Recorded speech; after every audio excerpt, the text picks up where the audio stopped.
Gave up control over their economy to the IMF. This was not a conspiracy. It was just like a known thing, meaning the government of Zaire had to place IMF officials in its government, in the treasury, in control of the economy. And we would shape the economy usually to do two things in the tropics. We would focus on extractive industries. So like, let's get this stuff out of the ground as fast as possible without any benefits accruing to the local population. In fact, we'd often like ruin the environment around them and, make their life miserable. And number two, agriculture stuff. So we would like force them to do this like monocrop kind of industrial scale agriculture, usually of things that they couldn't eat, that they would export to us for our consumption. Palm oil, rubber, tea, coffee, etc. So we would like engineer their society to do this and to be more dependent. In order to do so, this is an export-led model. You want the exports to be cheap, right? So that means you need the currency to be weak. So we would devalue the currency again and again and again and again. And you basically want to like shrink the economy. Like you don't want the government to be like providing any subsidies to its people or like healthcare, education. No. That's only for rich countries. Now, of course, the dictator takes his cut. But beyond that, there's like nothing for the people left over. All right, Shalom. There's the brother Nahalia from the GMS Orlando camp. I want to start off by giving all praise, honor, and glory to Yahweh, Bahashem, Yahweh Shai, Bahashem, Rakah Kodash. Double honors to the apostles and the elders of Great Millstone, who are the elders of Yashar Allah. And a sincere salutation to all you Akim, who are preaching this word and believing this word, and to the Akwath who are believing this word, in all truth and in sincerity. Yahweh is the name of the one they ignorantly call God. Yahweh Shai is the name of the one they ignorantly call Jesus. Bahashem is in the name. Rakah is spirit. Kodash is holy. Akyam is brothers. Akwath is sisters. Shalom means peace. And Yashar Allah is Israel in ancient Paleo Hebrew. All right, now I want to go into a lesson based on the clip you just saw of, basically Esau and his plans and what he's been doing, all right, basically being revealed. Because again, we're in the time through the Spirit, Lord willing, the hopeful year of Jacob's trouble. And Esau is going to be one of the main instruments, if not the main instrument to bring about Jacob's trouble. All right. And a big reason for that is because he's being exposed. There's nowhere he can hide himself at this point. Even his own people are talking about these things. All right. That clip you saw was of a simple podcast. It's not even a big, huge podcast. But everybody's waking up to who Esau is, man, according to his actions. All right, this is 2 Thessalonians chapter 2 and verse 3.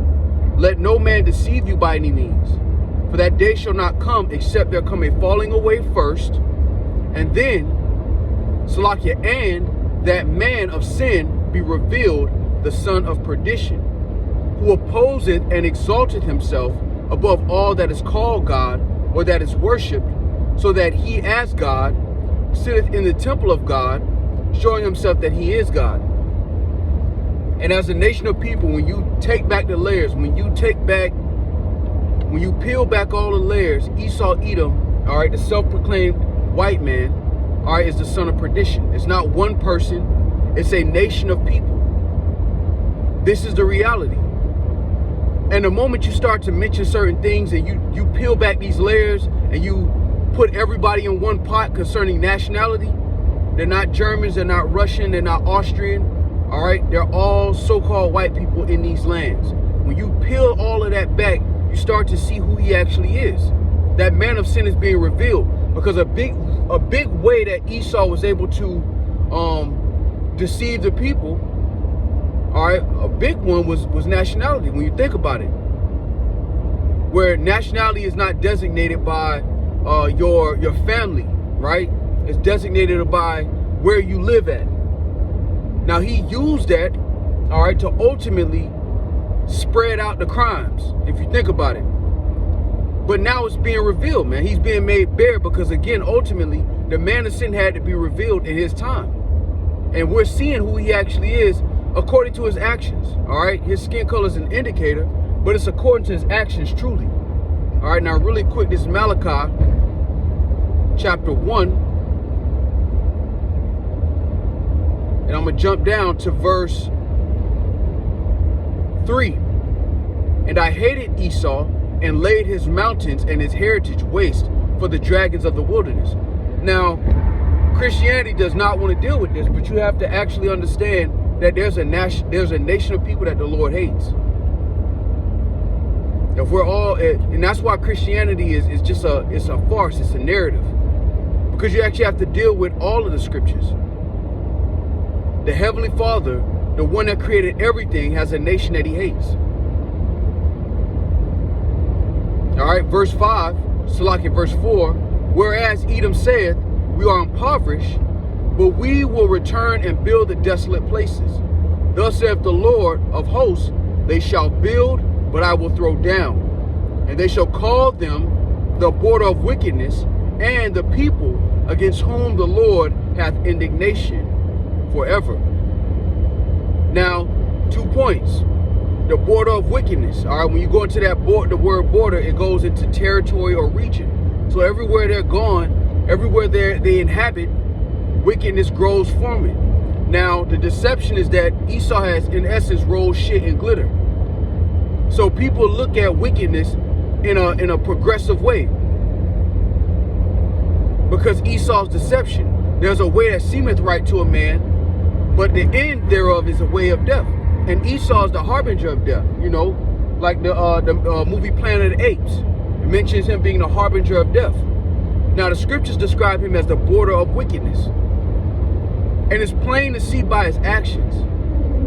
And that's what our people have been blinded. The other nations have been blinded, but they're slowly, all right, as the scriptures say, the nations have drunken and now they're mad. Now they're beginning to wake up and call out Esau for what he's done, particularly the American Edomites, because that's the tip of the spear, so to speak. But the world is waking up to the wickedness that's being done. These institutions that were originally, allegedly, I wouldn't even say originally, allegedly set up to bring peace, to bring safety, is being revealed that they're just tools of exploitation. And this guy is he's a physician of no value. It's being made plain, and this is who is in charge of the resources. Matter of fact, let's go to this. I haven't brought this out in a while. And Christianity don't have answers for these things. When we bring up certain scriptures, Christianity don't have an answer. There's a nation of people that the Lord hates, and it's not. It's you can see their actions. The scriptures describe them as the border of wickedness. Real quick, this is Job chapter 9 and verse 24. The earth is given into the hand of the wicked. He covered the faces of the judges thereof. If not, where and who is he? So if this not the wicked, where? Who's the wicked then? Think about this, right? If you separate American, Russian, German, South African, Dutch, British, if you separate all them labels and you just put the so-called white man as a nation of people in one pot and all of their crimes in one pot, if this ain't the wicked, where? If this not the wicked, where and who is he? And this is why Esau tries to use these, you know, the world will term it gaslighting, but he tries to use these slick ways of getting around it by saying, look, I didn't have slaves. I'm just Brian from New Hampshire. They try to disassociate themselves with the crimes, while at the same time trying to take credit for all the progress. They'll say that they brought civilization. Civilization began with the Greeks. But then when you start talking about the atrocities, they start to try to move away from it. Now they just an individual. And this is why through the Spirit, the Lord was going to cast this guy out with his mouth. And that's what the brothers, beginning with our apostles on down, are doing, is casting down Esau by exposing him. Because he's put himself up as the moral judge in the earth, while committing crimes against humanity, man.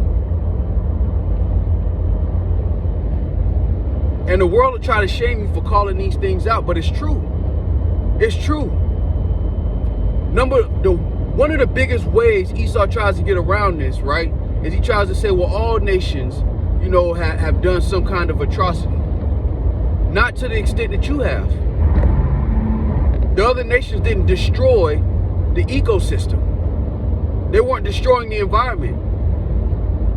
They didn't have a global stronghold the way Esau has on the earth right now.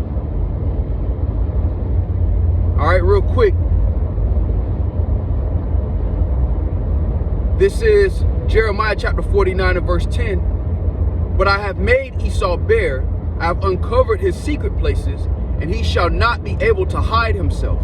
His seed is spoiled, and his brethren, and his neighbors, and he is not. So it's becoming harder and harder for Esau to hide himself. All right, that podcast was just some random podcast on the internet, man. And it shows you that this is common knowledge. Outside of America, the world is aware of Esau Edom's crimes. Now, they might just think it's just the Americans, but they're waking up to who Esau actually is, man. Because when you think about the American propaganda, they put themselves up as heroes, as the world police, while simultaneously stealing resources from other people. And because this man is in control of the resources, everybody's afraid to speak out against him. All right, but the Lord, let's get it. The Lord would cast him out. And that's what we're witnessing. First, the judgment has to be declared. Just like in Esau's court system, the judgment has to be declared first. The evidence has to be brought up. Then the verdict, he's guilty. And then the sentencing. Before you actually serve the sentence, you have to hear the sentence. And the Lord is basically, through the prophets, presenting the case and the verdict and the judgment before the world. Whether they acknowledge it or not, it makes no difference. If somebody was sitting in the courthouse during a murder trial and the murderer got found guilty and they didn't agree with it, it don't matter. The verdict has already been, the sentence has already been declared. It's over. And judgment is on the way, man. Now we're in a year of the hopeful year, Lord willing, of Jacob's trouble, because again, Esau is going to be one of the main instruments of judgment concerning our people. That's why he was set up. He was set up to be loosed a little season to deceive the nations, but he's also an avenger, a revenger, if you will. Matter of fact, instead of paraphrasing, I'm going to just grab it. There's Romans 13 and 1, and it reads, let every soul be subject unto the higher powers, for there is no power but of Yahweh Shema Shai. The powers that be are ordained of Yahweh Shema Shai. So Esau's a tool. His rulership is a tool, it's an instrument. All right, continue in verse, let's jump down to verse 3. For rulers are not a terror to good works, but to the evil. Wilt thou not be afraid of the power?